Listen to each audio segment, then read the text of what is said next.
If you ever felt uncomfortable about AI making art but couldn't quite explain why, you're not alone. AI disrupting labor markets makes people worry. Narratives about super intelligent robots make people scared. But creativity, that strikes at something much more fundamental. And yet, AI has already quietly moved into music, art, and film, and most of us didn't notice. A new report found that half of adults now listen to around 3 hours of AI-generated music a week. Last November, a song called Walk My Walk hit #1 on Billboard.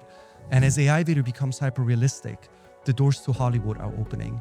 But something about all of this is making people deeply uneasy. I'm Walter Pasquarelli. I spent the past 10 years researching trends around artificial intelligence. I've advised governments and business leaders. In this video, I look at how we got here, what 1,500 people we surveyed say about AI art and music, and a hard truth we're not admitting to ourselves. Cultural production was once limited and constrained by hours of meticulous work and mastery. Today, anyone with a prompt can publish, immediately and infinitely. Only a few years ago, AI images looked clumsy. Too many fingers, warped faces, impossible light. Then the models learned texture, rhythm, and expression. Speech synthesis closed that gap between accent and authenticity, and motion followed. Each imperfection became data for the next correction, until error turned into elegance, and the faked stopped looking fake. It's hard to exactly measure how much is now human and how much is synthetic.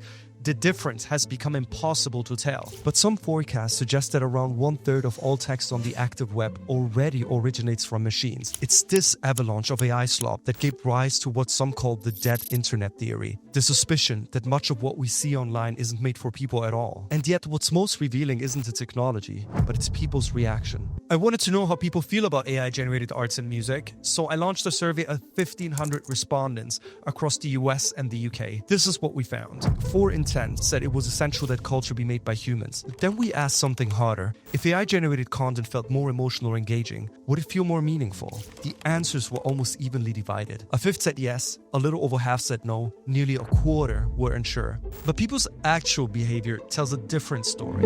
In November of 2025, a song called Walked Away reached #1 on the Billboard charts. Most had no idea it was AI-generated. It's the hot new country song at the top of the charts with a catchy tune sung by a handsome cowboy. The singer and the song were created with AI technology. That paradox between supposedly caring about human authorship but actually engaging with AI-generated content speaks volumes. People aren't necessarily rejecting AI, they're unsure where meaning ends and automation begins. What matters is what resonates for people to engage. And things get even more complicated. In a study that measured user engagement across social media, researchers found that as soon as people knew that content was AI generated, engagement would drop by 80%. So what this tells us is that at least in principle, people still care about a human being behind what they see online. But things get trickier when they can no longer tell the difference between real and synthetic. And that's the point that we've just crossed. So what's gonna happen now? Somewhere between the copies and the noise, a different question began to surface. One we hadn't yet learned to ask. I grew up in a household where humanism was at the center of everything. My mother was an art historian, and she taught me that culture isn't just what we make, it's how we understand ourselves through what we make. That idea helped me see the question we've been missing. We should not be asking whether machines can create, but whether we still recognize how we value creation. The value depended on authenticity. The belief that behind every masterpiece was a Caravaggio who perfected agonizing details, an Amy Winehouse who shared the stories of her life, or Frida Kahlo who refused to look away from herself. This assumption is now under pressure. Writer Ted Chiang calls this a reduction of intention. Art, he argues, is the accumulation of thousands of small choices. Automation compresses that process into a single command, and when creation multiplies without effort, it stops feeling rare. But each invention once shortened the distance between thought and expression. The typewriter condensed reflection, the camera condensed observation, the computer condensed patience. Generative models continue that trajectory by removing time from creation and revealing what remains once time is no longer part of the work.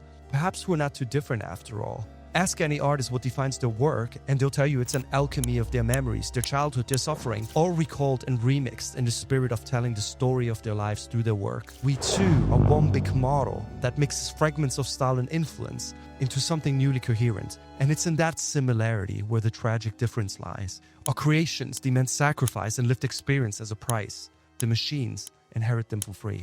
And some people say it has to be that way. Nick Clegg, who was the former president of global affairs at Meta, recently came out and said that if now we started asking everyone for their consent, think of artists, musicians, or writers, then we wouldn't be able to train the models at the speed and pace that we're currently aspiring to. And that tension between pace of development and authorship is the core of the crisis. And some felt this coming before anyone else. Every artistic revolution begins in scandal and ends in habit. At the 2025 Oscars, the two films dominating the nominations had both used AI. Netflix's Emilia Paris earned 13 nominations. A24's The Brutalist earned 10. Both used AI voice technology to improve actors' performances. Parts of the industry like voiceover actors, commercial voice actors, gaming industry as well. AI is already taking over. The controversy was immediate. How much of these performances belong to the actors? How much to the algorithm? Just 18 months earlier, 11,500 screenwriters and 45,000 actors took to the streets of Hollywood. For 140 days, they fought over the right to decide whether and how AI could be used in their work. They won protections. AI cannot be a writer, only humans can be. But the protections were fragile. And by the time the Oscars arrived, Netflix, the studio writers had fought hardest against, led all distributors in nominations. Their work didn't stop. It adapted. The technology had become habit. What happened in film was now happening everywhere. In music, in visual art, in writing, in design, no domain of culture would be untouched. Unlike the grand narratives of killer robots and superintelligence, perhaps today's transformation is about something much quieter. The reinvention of authorship over life's meaning. Meaning has never lived in the object. It arises from intention, from that exchange between maker and witness. So this moment does not have to be decline.